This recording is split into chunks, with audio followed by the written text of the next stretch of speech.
시어머니 약 먹일 시간을 알리는 알람이 울렸다. 오전 8시, 점심 12시, 저녁 6시, 취침 전 10시. 네 번의 알람은 내 하루의 기둥이자 족쇄였다. 팔을 들기조차 힘겨워하는 어머니의 입에 약을 넣고 목이 매지 않도록 물을 조심스레 따라 넣는 일. 그리고 그 와중에도 보지 못하는 드라마 대사를 놓치지 않으려 TV에 시선을 고정하는 어머니. 약을 먹이는 내 손길을 당연하게 여기는 모습에 종종 서러움이 치밀었다. 엄마 일은 내가 더 잘 아니까 아침에 병원비 더 넣어놨어. 남편 재석은 언제나 그렇게 말했다. 45세, 성실한 세무사로 집안의 경제적 책임은 완벽히 져주지만 시어머니의 간병은 온전히 내 몫이었다. 그는 경제적 지원이라는 형태로만 가족에 참여했다. 어머니가 뇌졸중으로 쓰러진 지 1년째, 병원 침대는 우리 거실로 옮겨졌고 내 살림살이는 약통과 기저귀 더미에 밀려났다. 시어머니의 상태가 나빠지면서 의사는 전문 요양시설을 권했다. 끝내 남편도 동의했고 한 달 전부터 주 3일은 시어머니를 요양원에 모시게 되었다. 나머진 내가 집에서 돌봐야 했다. 숨 쉴 공간이라 여겼지만 요양원 방문은 또 다른 의무가 되었다. 그날도 요양원 복도를 걸으며 어깨에 무게를 느꼈다. 벽에 걸린 달력을 보니 내 인생의 12째 달이 흘러가고 있었다. 42세, 열정도 꿈도 없이 그저 남의 누군가로 살아온 시간들. 돌아가려던 참에 낯선 목소리가 들렸다. 보호자분, 잠시 시간 괜찮으세요? 처음 본 남자였다. 요양원 사회복지사 명찰을 단 그는 38살 정도로 보였다. 차분한 미소와 단정한 외모가 인상적이었다. 이도영이라고 합니다. 어르신 상담 담당자예요. 어머님 적응하시는데 도움이 필요한지 여쭤보려고요. 사무적인 상담이라 생각했다. 하지만 그의 첫 질문은 뜻밖이었다. 보호자님은 괜찮으세요? 순간 눈시울이 뜨거워졌다. 언제 누가 내게 괜찮냐고 물었을까? 남편은 단 한 번도 간병하는 내 상태를 묻지 않았다. 시어머니는 불평만 늘어놓았고 바쁜 14살 딸 서연이는 학교에 정신이 팔려 있었다. 네, 괜찮아요. 도영의 눈빛은 내 거짓말을 꿰뚫어보는 듯했다. 상담실 소파에 앉자 왠지 모를 안도감이 밀려왔다. 상담은 시어머니 이야기로 시작했지만 어느새 내 이야기를 하고 있었다. 남편의 무심함, 간병의 외로움, 내가 사라진 일상에 대한 푸념까지. 요양보호사님이 오시는 날이면 집에서 혼자 TV 보는 게 제일 행복해요. 제가 이런 말 해도 되나요? 도영은 고개를 끄덕였다. 비난도 판단도 없는 그의 시선이 낯설었다. 상담이 끝나고 복도를 걸을 때 그가 내 팔을 잠시 잡았다. 유소연님, 보호자분이 가장 힘드세요. 다들 환자만 걱정하죠. 내일도 오실 거라면 커피라도 한잔할까요? 어르신 상태도 더 말씀드릴 게 있고요. 집으로 돌아오는 차 안에서 이상하게 가슴이 뛰었다. 남편에게 말하려다 그만두었다. 어차피 재석은 그래? 좋은 복지사 만났네라는 형식적인 대답만 할 테니까. 저녁 식탁에서 서연이가 내 얼굴을 유심히 바라봤다. 엄마, 오늘 표정이 달라요. 뭐 좋은 일 있었어요? 순간 심장이 쿵 내려앉았다. 14살 딸의 예민한 감각이 날 꿰뚫어보는 듯했다. 나도 모르게 손이 떨렸다. 아니야. 그냥 요양원에서 어머니가 조금 나아지신 것 같아서. 그날 밤 침대에 누운 나는 도영의 괜찮으세요? 라는 질문을 계속 떠올렸다. 단순한 질문이었지만 몇 년 만에 처음으로 누군가 내 존재를 알아봐 준 것 같았다. 옆에 누운 남편은 등을 돌린 채 코를 골고 있었다. 같은 이불 아래 누워있지만 우리 사이의 거리는 점점 멀어지고 있었다. 내일 요양원에 갈 때 무슨 옷을 입을지 고민하는 내 모습이 낯설었다. 이런 설렘이 언제부터 잊혀졌던 걸까? 작은 균열이 내 일상에 생겨나고 있었다. 요양원에 가는 날이 기다려지기 시작했다. 아침마다 거울을 더 오래 들여다보게 되었고 버리지 못하고 있던 원피스를 꺼내 입었다. 치매를 앓는 할머니가 예쁜 애라고 말해줬을 때 가슴이 따뜻해졌다. 남편에게서는 오랫동안 듣지 못했던 말이었다. 도영과의 커피 약속은 요양원 상담실에서 시작되어 이제는 근처 카페로 옮겨졌다. 처음엔 시어머니 이야기만 했지만 점차 내 이야기, 우리 이야기로 발전했다. 10번째 만남에서 그가 내게 물었다. 요즘은 소연 씨가 웃는 모습이 많아졌어요. 집에서도 그러세요? 문득 집에서의 내 모습이 떠올랐다. 요양원에 오는 날과 집에 있는 날의 표정이 다르다는 걸 깨달았다. 집에서는 말수가 점점 줄었고 남편과는 필요한 대화만 나누었다. 서연이의 학교 이야기에도 예전만큼 호응하지 못했다. 이제 누가 소연 씨 걱정 좀 해줬으면 해요. 도영의 그 말에 눈물이 핑 돌았다. 손수건을 건네던 그의 손이 내 손에 닿았다. 우린 서로의 눈을 바라보았다. 길었다. 일상적인 시선 교환이라기엔 너무 길었다. 둘 다 선을 넘지 않으려 했지만 이미 마음은 그 선을 흐리고 있었다. 이제 가봐야 할 것 같아요. 서둘러 자리에서 일어나며 카페를 나왔다. 가슴이 너무 뛰어 숨이 막힐 것 같았다. 이런 감정이 올바른 건지, 내가 지금 뭘 하고 있는 건지 혼란스러웠다. 차 안에서 나는 내 얼굴을 더듬었다. 볼이 달아오른 것이 거울에도 보였다. 42세 주부가 10대처럼 설레고 있다는 사실이 우스웠다. 동시에 죄책감이 밀려왔다. 집에 도착하자 서연이가 현관에서 기다리고 있었다. 평소라면 방에서 나오지도 않았을 시간이었다. 엄마, 괜찮아요? 얼굴이 빨개요. 딸의 시선이 날카로웠다. 14살 아이의 눈이지만 내 마음을 꿰뚫어보는 듯해 불안했다. 아냐, 그냥 요양원에서 할머니가 좀 힘드셔서 빨리 왔더니 그런가 봐. 서연이는 고개를 갸웃거리며 내 뒤를 따라왔다. 부엌에서 저녁 준비를 하는데 딸이 계속 내 곁을 맴돌았다. 전에 없던 행동이었다. 엄마, 요즘 요양원 갈 때만 화장하고 옷 신경 써서 입어요. 전에는 안 그랬는데 심장이 내려앉는 느낌이었다. 급히 화제를 돌렸지만 내 마음속 혼란은 더 커졌다. 정말 내가 이상해진 걸까? 행동이 바뀐 걸까? 저녁을 준비하며 자꾸 도영의 얼굴이 떠올라 칼질을 하다 손가락을 베었다. 그 주에는 도영과의 약속 시간을 조금씩 늘렸다. 시어머니 면회를 마치고도 상담이 필요하다는 핑계로 1시간, 2시간을 더 머물렀다. 그 시간이 기다려졌다. 아침마다 요양원 갈 준비를 하며 거울 앞에 서는 시간이 늘었다. 오랫동안 사용하지 않던 향수도 꺼내 뿌렸다. 저녁 식탁에서 남편은 내 달라진 향기에 눈치채지 못했다. 하지만 서연이는 코를 킁킁거리며 물었다. 엄마, 향수 새로 샀어요? 나도 모르게 잔이 떨어질 뻔했다. 남편이 고개를 들었다. 향수? 너 그런 거 안 쓰잖아. 15해를 함께 살았는데 그는 내가 결혼 전에 늘 향수를 뿌렸다는 걸 기억하지 못했다. 나는 침을 꿀꺽 삼켰다. 세일해서 오랜만에 하나 샀어. 식탁은 다시 침묵에 잠겼다. 남편은 시어머니 병원비 이야기만 하다가 서재로 들어갔다. 설거지를 하는데 서연이가 다가왔다. 엄마, 요양원에 있는 그 아저씨 정말 엄마한테 잘해줘요? 순간 그릇을 떨어뜨릴 뻔했다. 가슴이 터질 듯이 뛰었다. 도영과 나 사이에 어떤 일도 없었는데 왜 이렇게 당황스러운 걸까? 무슨 소리야?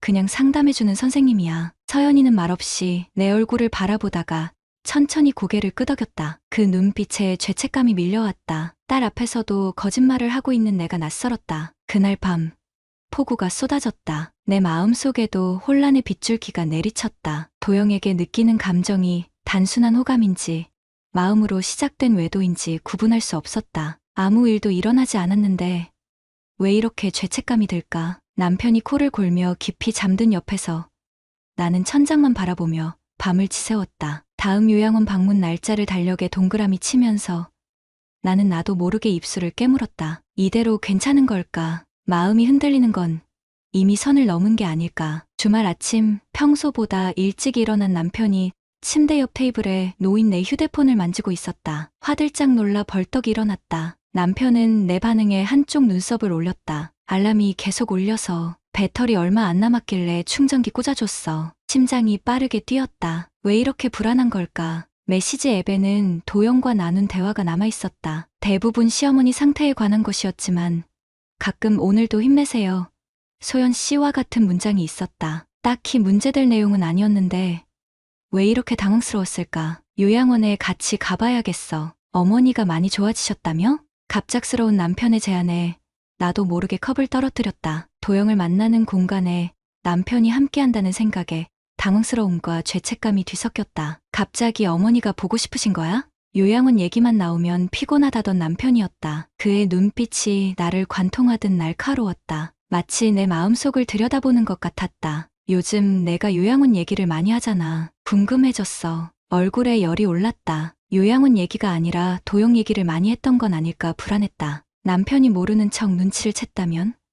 아니다. 아무 증거도 없었다. 도영과 단 한 번도 부적절한 행동을 한 적이 없었으니까. 내가 너무 예민해진 걸까? 서연이가 현관에서 신발을 신는 소리가 들렸다. 학원에 가는 시간이었다. 서연아, 잠깐만. 남편이 세수도 하지 않은 얼굴로 현관으로 나갔다. 둘이 뭔가 소곤거리는 소리가 들렸다. 왠지 모를 불안감에 귀를 기울였지만 말소리는 작아서 들리지 않았다. 점심을 준비하는데 남편이 내 노트북을 열고 앉아 있었다. 내가 다가가자 화면을 빠르게 닫았다. 왜? 뭐 찾아? 아니, 요양원 위치만 확인하려고. 메모장 봐도 되나? 떨리는 손으로 노트북을 건넸다. 메모 앱에 요양원 주소와 요양보호사 전화번호만 적혀있길 바랐다. 그런데 남편의 표정이 굳어졌다. 심장이 쿵 내려앉았다. 이게 뭐야? 그 사람과 이야기하면 내가 살아있단 생각이 들어? 얼음장처럼 차가운 목소리였다. 언제 그런 말을 메모했을까?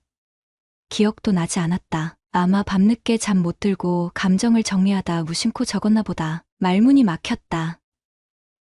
그냥 드라마 대사가 좋아서. 너무 뻔한 거짓말이었다. 남편은 코웃음을 쳤다. 내가 드라마를 언제 봤다고? 숨이 막혔다. 드라마를 본 적이 없다는 걸 남편이 기억하다니. 내가 뭘 좋아하는지, 무슨 습관이 있는지 그가 다 알고 있는데 나만 잊고 있었다. 남편은 일어서며 깊은 한숨을 내쉬었다. 서연이가 다 말해줬어. 심장이 멎는 듯했다. 서연이?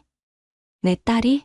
정확히 뭘 말했다는 거지? 요양원에서 어떤 삼촌이랑 얘기할 때면 엄마 목소리가 달라진대. 웃음소리도 평소와 다르고 집에선 전혀 보이지 않는 표정을 짓는다고. 다리에서 힘이 빠졌다. 의자에 털썩 주저앉았다. 14살 딸아이가 그런 미세한 변화를 어떻게 알아챘을까? 나조차 인식하지 못했던 내 변화를. 눈물이 났다. 부끄러움, 죄책감, 당혹감이 뒤섞였다. 아무 일도 없었어. 정말이야.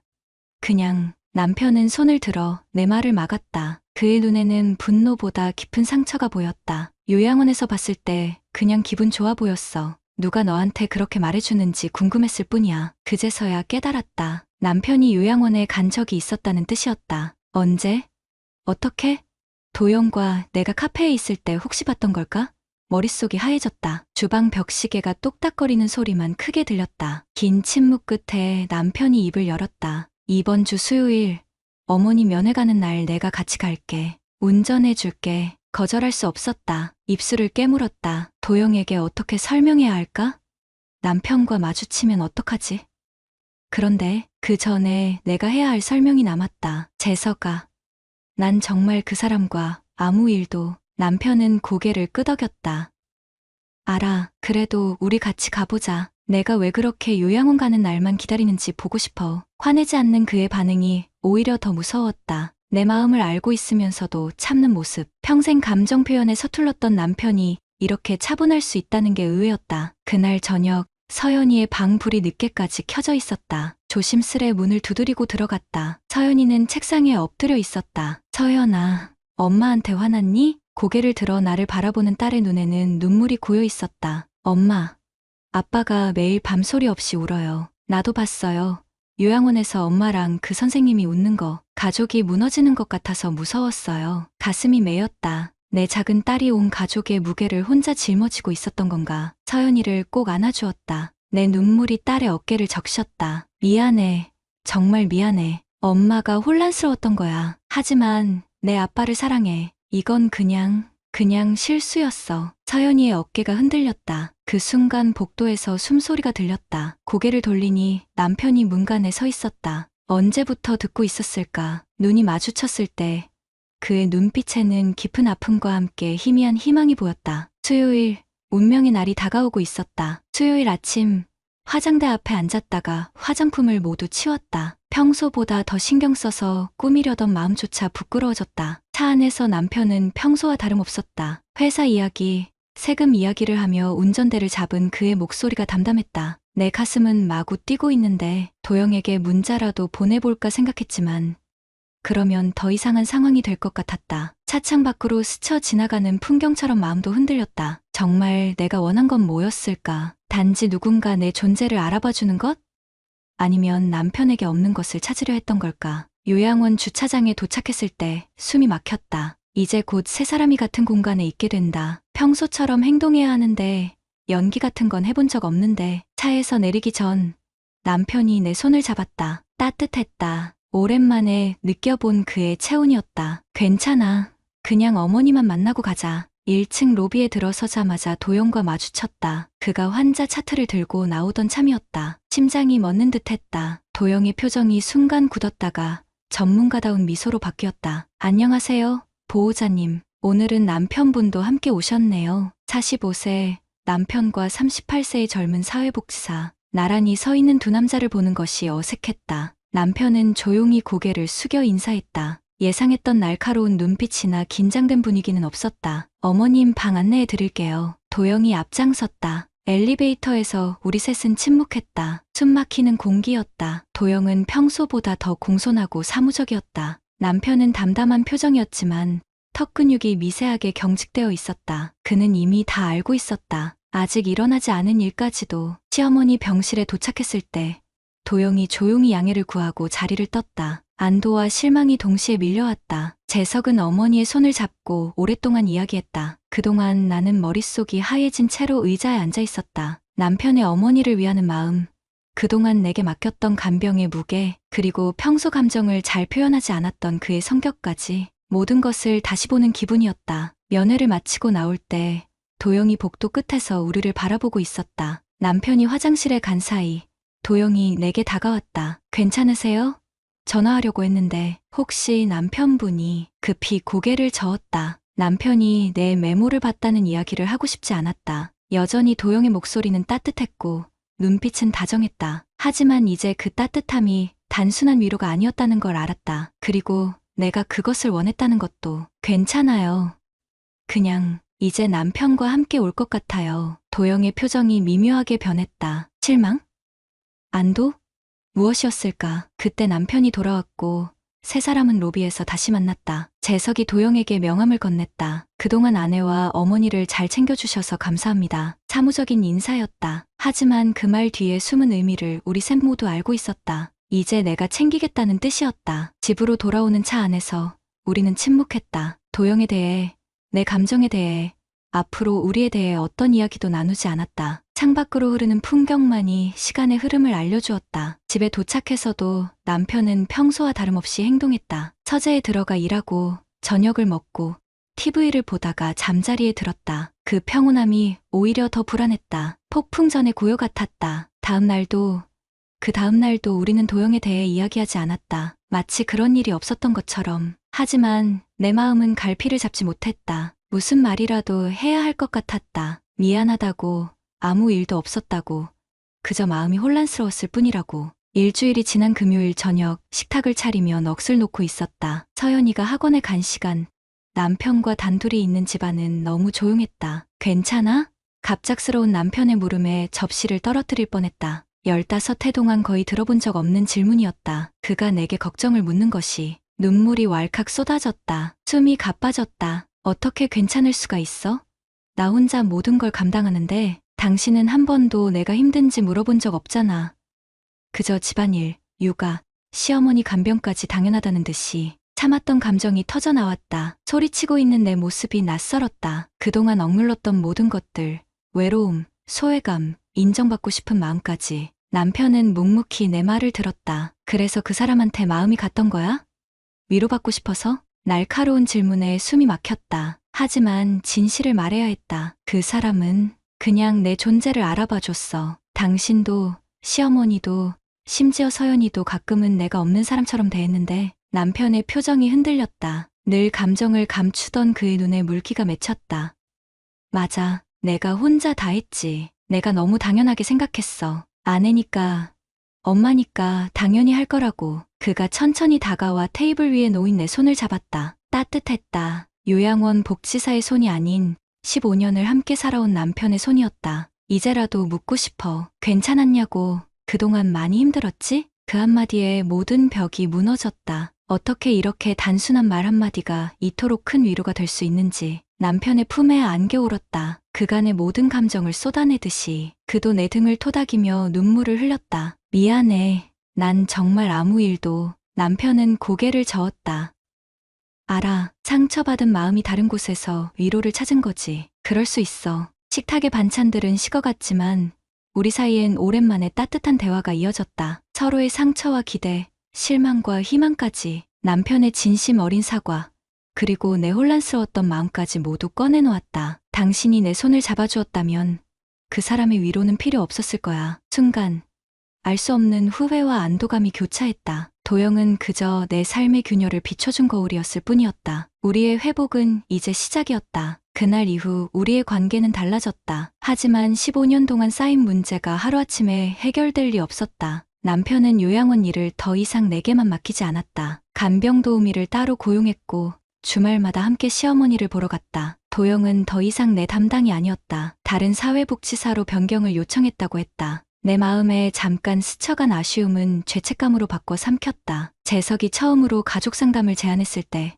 놀라웠다. 감정 표현에 서툴고 그런 것들을 불필요하게 여기던 그가 우리 셋이 함께 이야기해보자고 했다. 서연이는 처음엔 거부했다. 14살 사춘기 딸에게 부모의 문제를 함께 풀어가자는 것이 부담스러웠을 테니 당연했다. 첫 상담 날 녹색 벽의 상담실에 세 사람이 앉았다. 서연이는 내내 고개를 숙이고 있었다. 상담사가 물었다. 서연이는 어떤 점이 가장 힘들었니? 딸의 떨리는 목소리가 방을 채웠다. 엄마가 달라진 게 무서웠어요. 집에선 말도 없고 우울해 보이다가 요양원 가는 날만 화장하고 예쁘게 꾸미고 아빠가 혼자 울고 있는 것도 봤어요. 우리 가족이 깨질까 봐 걱정됐어요. 가슴이 찢어지는 듯했다. 내 딸이 우리 부부의 문제를 끌어안고 있었다니. 남편도 고개를 떨구었다. 그 순간 우리 모두가 깨달았다. 이건 단순히 나와 재석의 문제가 아니라 우리 가족 전체의 문제였다는 것을. 상담은 일주일에 한 번씩 2달간 계속되었다. 처음엔 어색했지만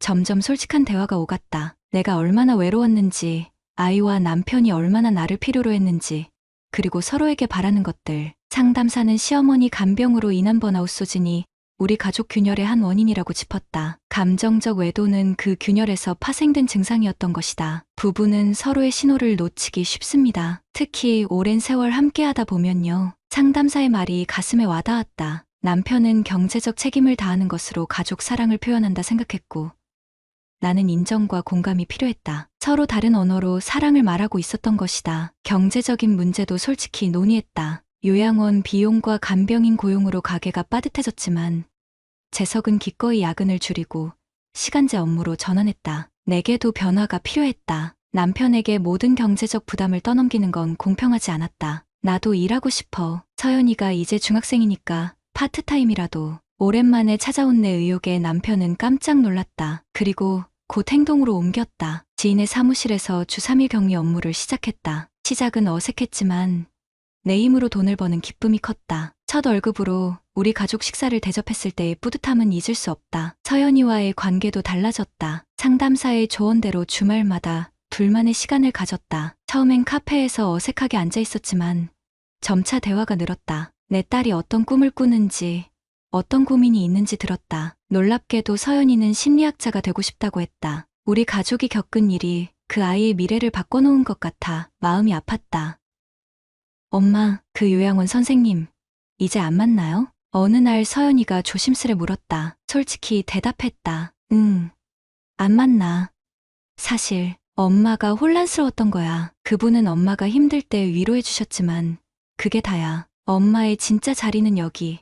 너희 곁이니까. 서연이의 표정이 밝아졌다. 그 순간 깨달았다. 내가 얼마나 소중한 것들을 놓칠 뻔했는지. 요양원 방문도 달라졌다. 이제 온 가족이 함께 간다. 시어머니도 손자를 보며 더 활기를 찾았다. 간병 도우미 덕분에 전적으로 내가 돌볼 필요도 없어졌다. 도영을 마주치는 일도 있었지만 그저 의례적인 인사만 나눴다. 그가 내게 건넨 위로는 소중했지만 그건 잠시 스쳐간 바람 같은 것이었다. 남편과 나는 매주 토요일 아침 함께 걷는 시간을 만들었다. 처음엔 어색했지만 걸으며 나누는 대화가 우리를 연결해 주었다. 한 걸음 한 걸음 내딛는 동안 서로의 이야기를 들었다. 그의 어린 시절, 내 청춘의 꿈들, 앞으로 우리가 함께 하고 싶은 것들까지. 말수 적은 남편이지만 걸을 때만큼은 평소보다 많은 이야기를 했다. 내가 잘 표현을 못해서 늘 미안했어. 어느 산책길에서 그가 갑자기 말했다. 그의 솔직한 고백에 눈시울이 뜨거워졌다. 완벽하지 않아도 괜찮았다. 우리는 서로의 부족함을 이해하며 함께 걸어가고 있었다. 6개월이 흐른 어느 날 시어머니가 편찮으셔서 응급실에 갔다. 밤새 남편과 병원 의자에 앉아있으며 우리는 손을 꼭 잡았다. 이제 서로의 손을 놓지 않게 되었다. 어려운 순간에 함께한다는 것의 의미를 알게 된 것이다. 괜찮아?